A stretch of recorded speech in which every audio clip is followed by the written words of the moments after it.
The Krithian war beast tore through the diplomatic chamber's reinforced doors like they were paper. Ambassador Vexthor of the Galactic Council dove behind his podium as the creature's razor claws carved deep gouges into the titanium floor. The beast stood 12 feet tall, covered in obsidian scales that could deflect plasma rounds, with 6 eyes that glowed like dying stars. It had slaughtered entire battalions across 4 star systems. Jake Martinez didn't move from his chair. The other delegates screamed and scattered. The Zephyrani ambassador phased through the wall. The Mordax representative activated personal shields that hummed with desperate energy. But Jake just sat there, one hand resting on the small transport carrier beside him. The war beast's nostrils flared. It had been engineered by the Krithians as the ultimate weapon, designed to hunt down and eliminate any threat to their empire. Its genetic programming made it the apex predator of known space. Nothing in the galaxy's database frightened it, until it caught Jake's scent. The creature froze mid-stride, its glowing eyes fixed on the human. A low rumble built in its chest, but this wasn't the hunting growl that preceded its kills. This was different. The war beast took one step backward. Jake smiled and unlatched the carrier. Vexthor watched in horror from behind the podium. The human was supposed to be presenting Earth's petition for council membership, not antagonizing the Krithian Empire's prize killer. The war beast had been sent as intimidation, a reminder that the Krithians controlled this sector and always would. A small black and white creature emerged from the carrier. It was barely 2 feet long, with a distinctive stripe pattern and a waddle that seemed almost comical. The honey badger sniffed the air once, then locked eyes with the war beast. The chamber fell silent, except for the quiet clicking of claws on metal. The war beast's growl died in its throat. Its scales rippled with colors that the translation software identified as profound alarm. The apex predator of 4-star systems backed away from the tiny Earth creature, its tail tucking between its legs. Jake stood slowly. The honey badger trotted forward, and the war beast scrambled backward with mounting panic. The creature that had torn through reinforced battlecruisers now pressed itself against the far wall, trying desperately to make itself smaller. The honey badger sat down and began grooming itself, completely uninterested in the terrified monster. Vexthor's communicator exploded with incoming transmissions. The Krithian Emperor himself was demanding to know what weapon the human had brought. The other council members were analyzing the small creature with every scanner they had, trying to understand what could inspire such fear. Jake picked up his presentation datapad. Shall we continue discussing Earth's application? Or do the Krithians have more objections? The war beast whimpered. The emergency session of the Galactic Council convened 3 hours later in a backup facility, 15 miles underground. The Krithian delegation arrived in full military regalia, their scaled faces twisted with barely contained rage. Emperor Zarkoth himself had made the journey, something unprecedented in Council history. Jake sat alone at the human delegation table with the honey badger carrier at his feet. The small creature had eaten half a protein bar and fallen asleep. Meanwhile, the galaxy's most powerful beings were losing their minds. Vexthor called the session to order with shaking hands. The Council demands an explanation. What weapon has Earth deployed? Our scans show no energy signatures, no dimensional anomalies, no quantum disruptions. Yet the Krithian war beast, undefeated in 700 conflicts, fled in terror. Her name is Maxine, Jake said calmly. She's not a weapon. She's my emotional support animal. The chamber erupted. The Mordax delegate's translator struggled to keep up with the furious clicking. The Zephyrani representative flickered in and out of phase so rapidly it looked like a strobe light. Emperor Zarskov slammed 4 fists on his desk. Lies, the Emperor hissed. Our war beasts fear nothing. They are genetically programmed to recognize and eliminate threats. Your creature registered on a threat scale we have never encountered. Our beast's final transmission before going catatonic showed terror markers that shouldn't be possible. Jake shrugged. Look, I can explain honey badgers if you want. Back on Earth, they're known for being, well, unreasonably aggressive. They fight lions, raid beehives, eat venomous snakes for breakfast. There's old footage of them breaking into research facilities, attacking vehicles. One even held up traffic in India for 6 hours because it decided the road belonged to it. The council members stared at him. They have incredibly tough skin, Jake continued. Arrows bounce off. Bee stings don't penetrate. Their metabolism can process venom that would kill creatures 10 times their size. And they just don't care. Survival instinct in most species says run from danger. Honey badgers run toward it. They're biologically incapable of backing down. Vexthor pulled up Earth's application files. Your planet submitted genetic samples of various species.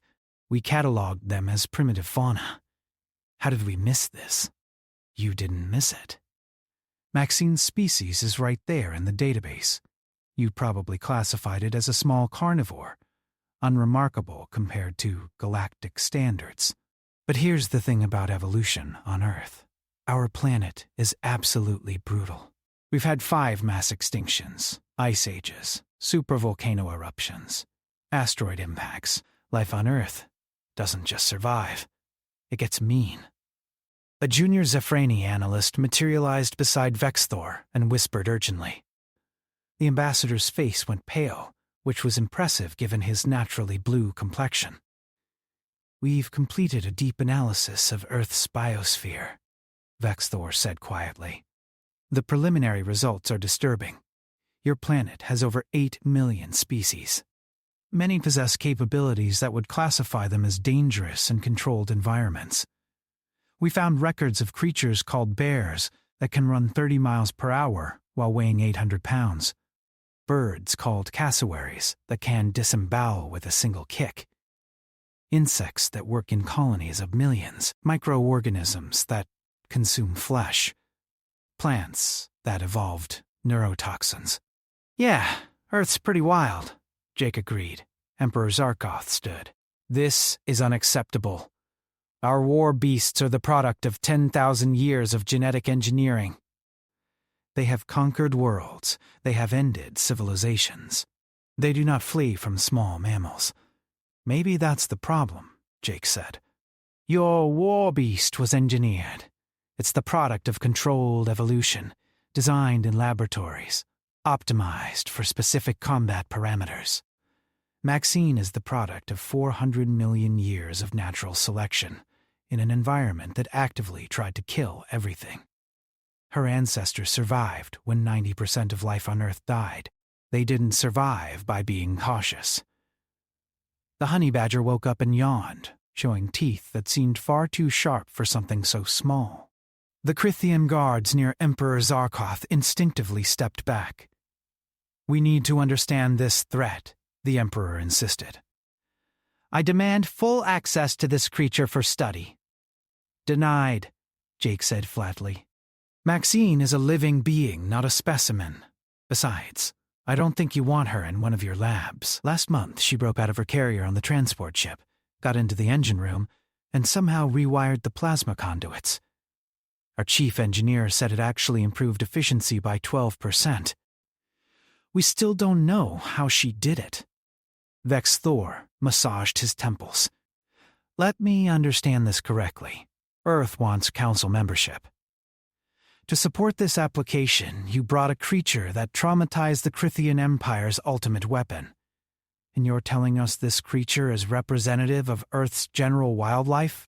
Jake considered this. I mean, she's definitely on the extreme end. But we also have sharks that have existed unchanged for 400 million years because they're already perfect killing machines, and geese that will attack anything that looks at them wrong, and octopi that can solve puzzles and escape from locked containers, and cats that domesticated themselves by deciding to live with us, not the other way around. The council chamber fell silent. In the distance, the Crithian war beast howled mournfully from its containment cell. 20 minutes later, the situation escalated beyond anyone's expectations. Security alarms blared throughout the facility as something breached the outer perimeter. The tactical display showed multiple contacts moving at impossible speeds through the underground complex.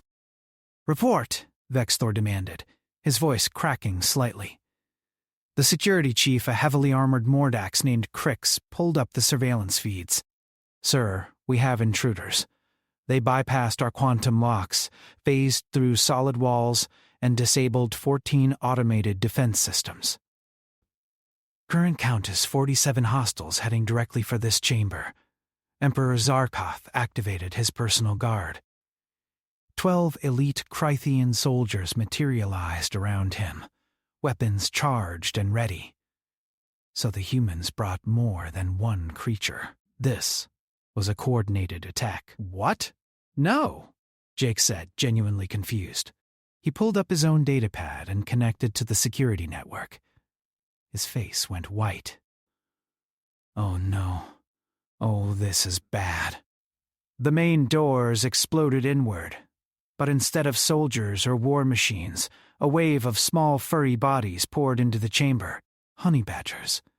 Dozens of them, moving with coordinated precision that seemed impossible for wild animals. They spread out across the room, claiming strategic positions with tactical efficiency. Maxine sat up in her carrier and made a low, chittering sound. The other honey badgers immediately stopped and turned toward her. "Jake," Vexthor said very slowly, "why are there 47 more honey badgers in my council chamber?" "This is my fault," Jake admitted, running his hands through his hair. "When Earth was preparing my mission, I mentioned bringing Maxine for emotional support. Apparently someone in the wildlife division thought it would be good to bring a backup population. You know, in case we needed to establish a breeding program to trade with other species. They must have escaped from the cargo hold." A Zephyrini counselor flickered into partial visibility, just enough to be heard. "They're exhibiting pack behavior." "Our database says honey badgers are solitary creatures." "They usually are," Jake said, "but these were raised together in captivity. They formed a family group. And now they've come looking for Maxine." The largest honey badger, a scarred male with a notch missing from his left ear, approached the Crithian guards. The soldiers raised their plasma rifles. Emperor Zarkoth watched with cruel satisfaction. "Let them try their intimidation tactics against trained warriors," the Emperor growled. "These soldiers have faced down insurgencies on 6 worlds." The honey badger sat down and stared at the nearest guard. The soldier's rifle began to shake. His breathing became labored. Scales that had never shown fear in battle started rippling with distress colors. "Stand firm," the Emperor commanded. "It's just a small animal." The guard broke. He dropped his weapon and fled from the chamber, his armored boots clanging against the metal floor. The honey badger picked up the plasma rifle in its mouth, carried it to a corner, and began dismantling it with methodical precision. The other guards exchanged glances. One by one, they backed away from their positions, weapons lowering despite the Emperor's increasingly furious orders. Crix studied his tactical display with growing alarm. "Ambassador Vexthor, we have a bigger problem. The honey badgers bypassed our security because our systems were designed to detect energy weapons, biological threats, and technological infiltration. These creatures registered as harmless fauna. They walked past scanners that can detect a single atom of explosive material." "That's not the worst part," another analyst interrupted. "I've been reviewing the security footage. These animals worked together to solve complex puzzles. They adapted to each obstacle in real time. One of them hacked a security terminal." "Impossible," Emperor Zarkoth snapped. "Lower life forms cannot interface with advanced technology." The analyst brought up the footage. A honey badger stood on its hind legs in front of a control panel, its small paws moving across the holographic interface with deliberate purpose. The security locks disengaged one by one. It learned the system by watching guards enter codes through a ventilation grate, the analyst said quietly. It observed for 17 minutes, memorized the patterns, then executed perfectly. Vex Thor looked at Jake with a mixture of horror and fascination. Your planet evolves problem-solving abilities into its wildlife? Well, yeah, Jake said. Survival on Earth requires it. The honey badgers aren't even the smartest animals we have. Dolphins can communicate complex ideas. Crows can use tools and teach each other new techniques. Elephants mourn their dead and hold grudges for decades. We have primates that learn sign language and taught it to their children without human intervention. A small honey badger approached the Mordak's delegation table and stood up on its hind legs, examining the crystal data storage devices, with obvious curiosity. The Mordak's ambassador slowly pushed his chair back. "Please tell it not to touch those," the ambassador said carefully. "They contain classified information about our defense networks." Jake opened his mouth to respond, but Maxine made another chittering sound. The curious honey badger immediately lost interest in the crystals and trotted back to the group. "Did she just give it an order?" Vex Thor asked. "They have a social hierarchy," Jake explained. "Maxine's the matriarch. The others defer to her judgment." Emperor Zarkoth finally spoke, his voice tight with controlled rage. "Let me understand the full scope of this situation.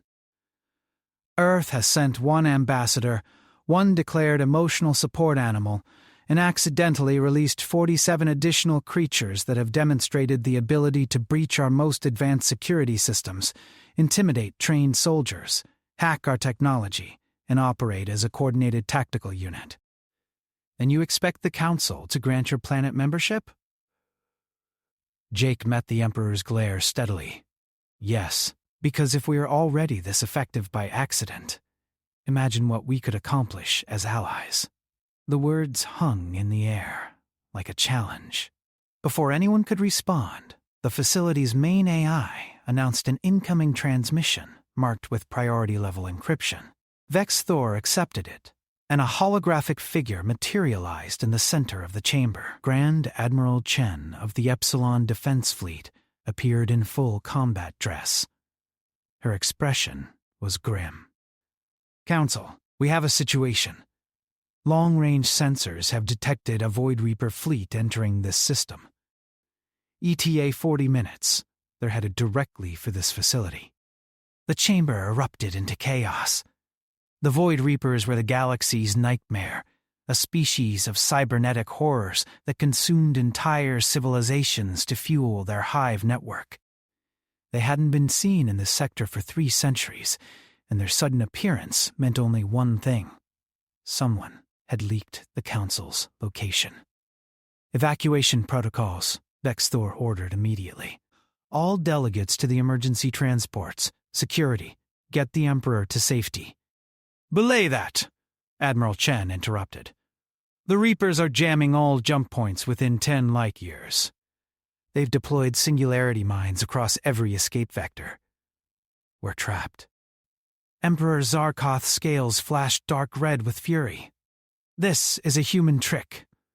They brought those creatures to distract us while their fleet prepared an attack."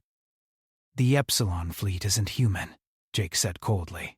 "Admiral Chen commands a joint task force from 9 different species. And the Void Reapers don't make deals with anyone.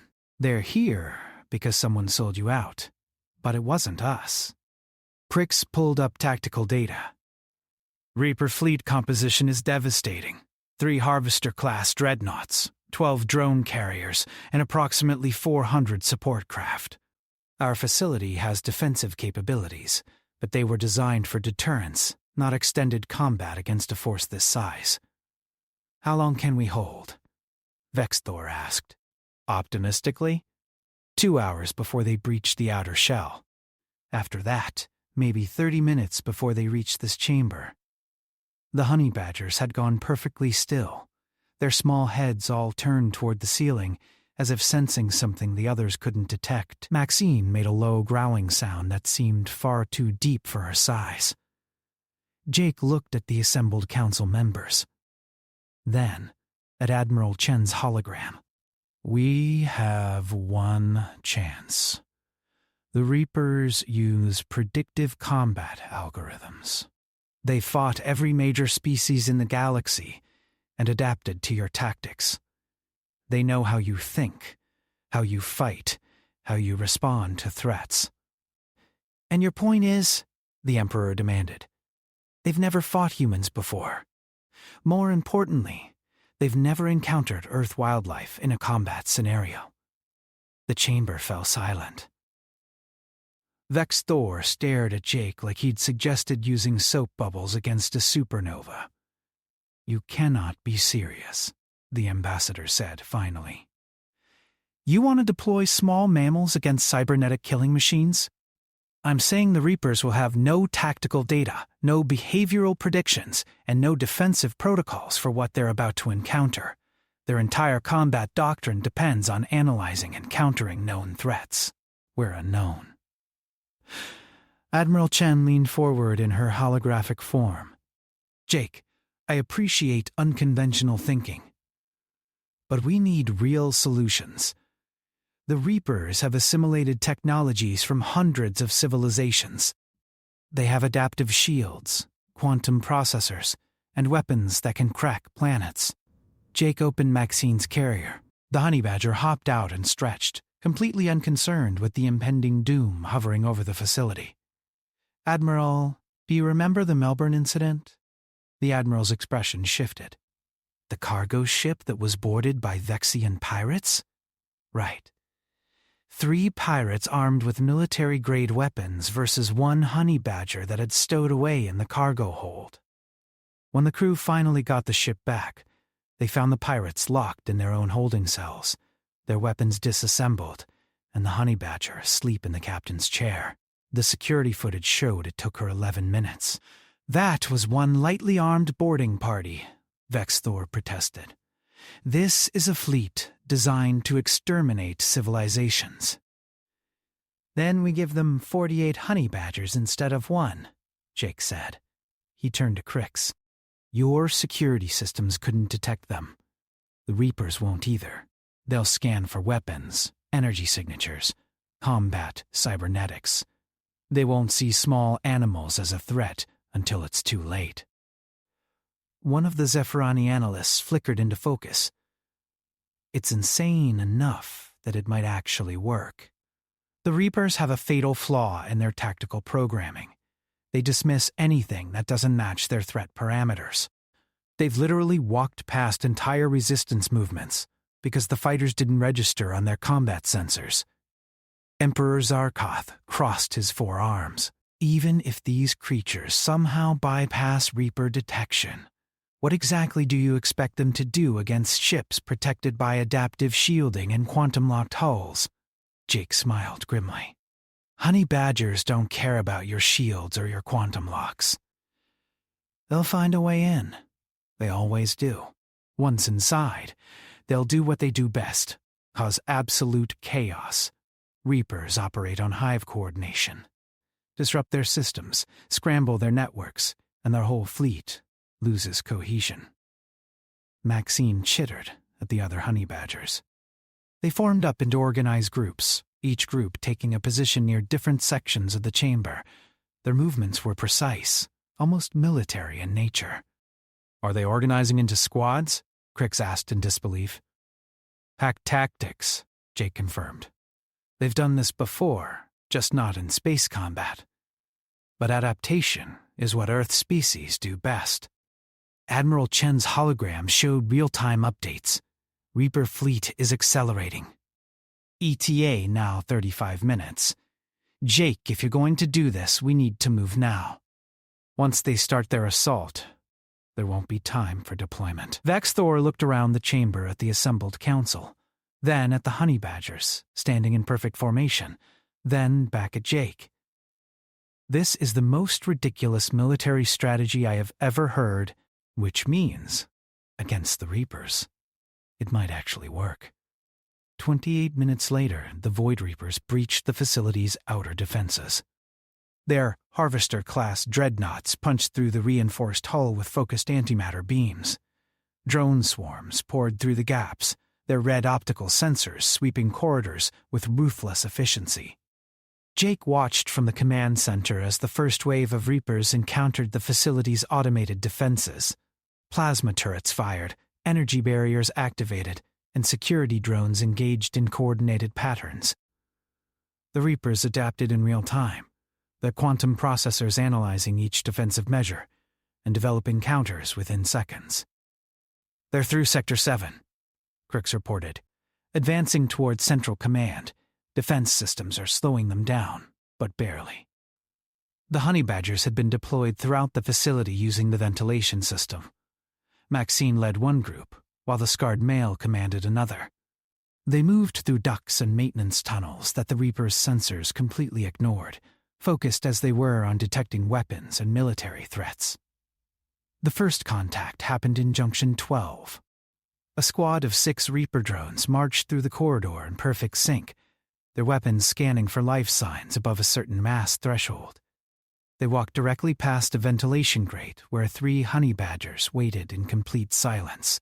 The drones passed. The honey badgers dropped from the ceiling. In the command center, Jake watched the tactical display with fierce satisfaction. The 6 red dots representing Reaper drones suddenly went haywire. Their movement patterns broke formation. Their networked signals degraded into static. Within 90 seconds, all seeks went dark. "What just happened?" Vex Thor demanded. "Honey badgers happened," Jake said. "They went for the power cores and neural processors. Took them apart from the inside." Similar engagements erupted across the facility. Reaper forces advanced with overwhelming firepower, only to have their rear units suddenly collapse as honey badgers emerged from impossible angles. The creatures attacked with surgical precision, targeting joints, power connections, and control systems. A Reaper Harvester-class unit, 12 feet tall and armored with adaptive plating, rounded a corner and encountered Maxine. The massive war machine's sensors finally registered a threat, but by then she was already climbing its leg. The Harvester tried to shake her off, activating defensive countermeasures that had destroyed entire platoons. Maxine didn't care. She reached the Harvester's central processing unit and began tearing through the protective casing with teeth and claws that had evolved to crack open beehives and dig through concrete. The Harvester's weapons discharged wildly as its systems went haywire. It stumbled backward, crashed into a wall, and went still. Maxine emerged from the wreckage covered in hydraulic fluid, completely unbothered, and immediately moved to her next target. "The Reapers are adapting," Admiral Chen reported from her fleet position. "They're starting to recognize the honey badgers as threats and directing weapons fire at them." "Doesn't matter," Jake said. "Honey badgers are nearly impossible to hit with conventional targeting. They're too small, too fast, and they don't move in predictable patterns. Plus, their skin is tough enough that glancing shots just bounce off." Emperor Zarkoth watched the tactical display with an expression that cycled through disbelief, horror, and grudging respect. "Your creatures are dismantling a Void Reaper assault force. This should not be possible." The battle reached its critical point when the Reapers deployed their Hive Coordinator, a massive sphere of interconnected processors that managed the entire fleet's tactical decisions. It materialized in the facility's main hangar, protected by a quantum-locked energy shell that could withstand direct hits from fusion warheads. Crix shook his head. "We can't touch that shield. Our weapons can't penetrate quantum-locked barriers." "Good thing the honey badgers don't use weapons," Jake said. He activated the facility's internal communications. "Maxine, the big shiny thing in the hangar. That's the priority target." The security cameras, they watched as honey badgers converged on the hangar from every direction. The Hive Coordinator's defenses activated, deploying automated turrets and energy barriers. The honey badgers split into groups, some acting as distractions while others probed for weaknesses. The scarred male found it first. The quantum shield's generator had a physical housing with cooling vents. The designers never imagined anything would be small enough or determined enough to crawl inside. He went in head first. The generator's internal defenses activated, filling the chamber with energy discharges and heat that would have vaporized most organic life. The honey badger's thick skin and incredible metabolism let him push through. He reached the central power coupling and did what honey badgers do best. He destroyed it with absolute commitment. The quantum shield collapsed. The other honey badgers swarmed the exposed hive coordinator, tearing into its processing units with focused aggression. The Reaper fleet's coordination immediately fell apart. Drones began firing on each other. The harvester ships lost formation and drifted aimlessly. Admiral Chen's fleet chose that moment to strike. They jumped in from beyond the Singularity Mine's range and opened fire on the disorganized Reaper forces. Without their hive coordinator, the Reapers couldn't mount an effective defense. The battle was over in 6 minutes. In the command center, the council members stood in stunned silence. The tactical display showed 48 green dots moving through the facility's corridors, casually exploring their new territory. Reaper forces were in full retreat, those that could still move. Vaxthor turned to Jake. His hands were shaking slightly. Ambassador Martinez, on behalf of the Galactic Council, I would like to formally welcome Earth as a full member species. Your application is approved by emergency vote, effective immediately. Emperor Zarkoth stepped forward. His scales had shifted to colors that Jake's translator identified as profound respect mixed with healthy fear. I withdraw all Crithian objections. Furthermore, I propose that Earth be granted a permanent seat on the Council's Military Strategic Committee. Seconded, said the Mordax ambassador quickly. The other delegates nodded in rapid agreement. Jake smiled and picked up Maxine, who had returned to the command center covered in various fluids, but looking extremely pleased with herself. Gentlemen, I think this is the beginning of a beautiful partnership. Though I should probably mention that Earth has other animals you might want to know about. We had these things called geese. The council members exchanged worried glances. Perhaps that discussion can wait, Vexthor said carefully. For now, let's focus on cleaning up these Reaper remnants and rebuilding our defenses. With Earth's help, of course. Admiral Chen's hologram smiled. Council, I've taken the liberty of compiling a full report on Earth's biosphere. I think you'll want to review it carefully, especially the section on Australian wildlife. As the council members filed out to begin damage assessments and diplomatic formalities, Jake sat down with Maxine in his lap. The honey badger yawned and curled up for a nap, completely unaware that she had just changed the balance of power in the entire galaxy. Outside the command center, the other honey badgers had discovered the facility's cafeteria and were systematically raiding every food storage unit. Crix watched helplessly as they organized themselves into efficient teams, bypassing locks and security protocols with the same casual determination they had shown against the Reapers. Should we stop them? A security officer asked nervously. Crix thought about it for a moment, then shook his head. No, I think we should just let them have whatever they want. We're going to need to stay on their good side. The officer nodded wisely, probably for the best. And somewhere in the depths of space, the scattered remnants of the Void Reaper fleet transmitted a warning to their distant brethren. Avoid the small striped creatures from the planet called Earth. They do not negotiate. They do not retreat, and they absolutely do not care about your superior technology.